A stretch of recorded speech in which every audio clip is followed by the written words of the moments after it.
আজ মহান মে দিবস, বিশ্বব্যাপী শ্রমজীবী মানুষের আন্দোলন সংগ্রামের স্বীকৃতির দিন। শ্রমিকদের দাবির প্রতি সম্মান জানিয়ে প্রতি বছর পহেলা মে সারা বিশ্বে দিবসটি পালন করা হয়।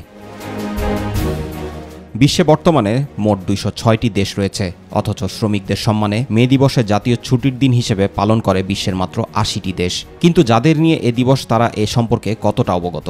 অনেক শ্রমিক জানেনই না এর ইতিহাস।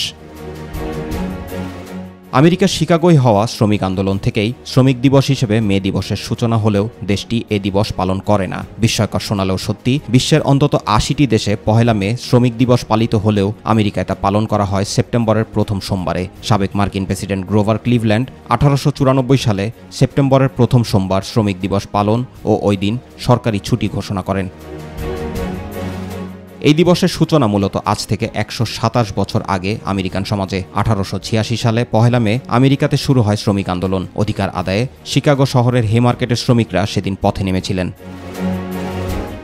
সে সময় দিনে ১৫ থেকে ১৬ ঘন্টা কাজ করতে হতো একজন শ্রমিককে, কিন্তু বিনিময় পারিশ্রমিক ছিল খুবই স্বল্প, যা তাদের জীবন ধারণের পর্যাপ্ত ছিল না। এ নিয়ে ধীরে ধীরে ক্ষোভ সৃষ্টি হতে থাকে তাদের মনে। সেই ক্ষোভেরই বহিঃপ্রকাশ এই আন্দোলন। জুবাইর রহমান, মাই টিভি নিউজ।